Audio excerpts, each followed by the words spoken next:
What's up? Welcome into Orange and Brown 365, episode 10, live here on Spreaker as I kill the music behind me there. I am your host, as always, the self-proclaimed C-Town sports guru, Jeremy Somerville. You can reach me on the show if you want to on Twitter at SomervilleCLE. Hit me up on email, oab365@gmail.com. We're going to get into this quick today. We got a short show, usually do about 15 minutes. Going to probably do about half of that today. But what I want to talk about are a few things. We will discuss a quarterback today, but only due to the combine. We will discuss free agency, which is coming up. And we're going to talk about one more thing. And that's what we're going to start with. We're going to talk about don't believe in the hype of NFL draft analysts.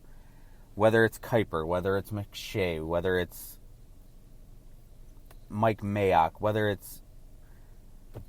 it doesn't matter who it is. The guys on Twitter, including myself, I've got a big board up there. I do scouting reports. I'm basically a fat couch scout. I know what I am. But don't buy into the hype too much, because a lot of us are wrong all the time. Even NFL guys are wrong all of the time, and nobody knows that better than the people in Cleveland. Because we see guys who scout and work their asses off and fight for certain guys, go pound the table for certain guys and see how wrong they are. Don't put a ton of stock into that, especially coming up to the draft. Especially as we come up to the combine. Because you'll see guys at the combine who will show out. One guy who I believe is going to show out above any other tomorrow, or once this combine starts this week. I believe it starts tomorrow. Tomorrow they get in, then we start the on-field drills later in the week. Fabian Moreau is a cornerback out of UCLA. This kid, I think he's going to tear up the combine as far as his athleticism. There were certain things I saw on tape that will make me think he's not as good as what he's going to show at the combine. Kids like that you have to really watch out for. Don't believe in the hype of everyone pounding the table for certain guys. I'm a huge Mitch Trubisky fan. Other guys will not touch a quarterback in the first round. Does that mean I'm wrong? No. Does that mean they're wrong? No. We'll find out eventually. It's a difficult science to really say what's going on. You don't know how these kids are going to perform once they become NFL players, get the millions of dollars, and start facing guys every week who are all supremely talented. Everybody in the NFL, from number one to the bottom of the practice squad, are extremely talented. Keep that in mind. The draft is a huge crapshoot. There are certain guys that you say, oh, he's a guarantee. Courtney Brown looked like a guarantee coming out. Myles Garrett looks like a guarantee as a guy who's going to be a hell of a pass rusher. But we don't know really what these guys are until they get into camp, until they get on the field, until they really face adversity. It's a mix. So don't buy into the hype too much, and don't hate on guys who are pounding the table for certain guys. Don't hate on me because I'm a huge Trubisky fan. Don't hate on others because they're not certain fans of quarterbacks, I should say. Moving on, since we're doing this quick, we're going to talk a bit about free agency and who the Browns should look at. We'll do that at a later time. Today, I'm going to talk about who they shouldn't look at. They're not going to look at old guys. Stop with the Nick Mangold. Talk to a few people this week, and they're like, we got to sign Nick Mangold. He's going to come home. He's going to come home, right? Yes, he is a Buckeye, Ohio State Buckeye. But home for him would be, in the NFL at least, with the Cincinnati Bengals, who I do believe need a center. Mangold, who is 32 and was with the Jets for 11 years. He necessarily doesn't fit with the Cleveland Browns, the way they're rebuilding this franchise and they're trying to stay young.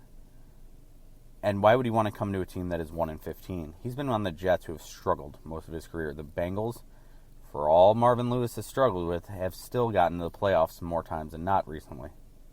That is a team that Mangold should look at. We'll talk more about who they should look at, including a former Cincinnati Bengal, later on in the week. And I did want to talk more about quarterbacks today and the combine. As we go into the combine this week, there are a few things you want to see. Deshaun Watson will do all on-field drills. Watch his ball placement. Watch how hard he can throw the ball. I'm interested to see that. I want to see how big he actually is. Like I said, I'm a huge fan of Mitch Trubisky. I've met the kid. I've talked to the kid a lot.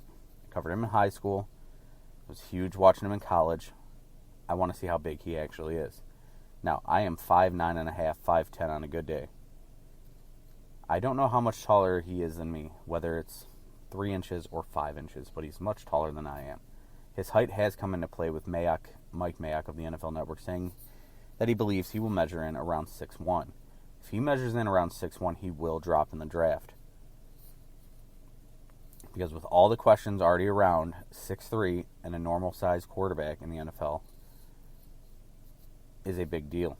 6'1", you can drop. Now, he does have the intelligence, he does have the football smarts to see through windows and do things that Drew Brees-type players can do, but that will be a big deal. I'm interested to see Pat Mahomes, Deshaun Kaiser. There are a lot of the quarterbacks in this draft. They are all very talented, but they all do have their holes. It'll be interesting to see how they perform under the lights here, under the watchful eye of the entire NFL. And since the thing is aired on NFL Network, under the entire world's eye, because there's so many people I know who watch this thing. Yes, there's a lot of people that are like, this is a joke, but tons of NFL fans watch this thing. It's going to be an interesting week in Indianapolis. I want to thank you for listening today. Our first show in a week. Took last week off. We had a lot of things going on. Took last week off on the site. We're going to rebuild a bunch of stuff today. A bunch of new posts going up on orangeandbrown365.com. I want to thank you for listening. Once again, you can reach me on Twitter at SomervilleCLE. Hit me up through email if you got anything you want to join in and say. OAB365.com. And remember, as always, if you live the life you love the life you live. Good night, kids.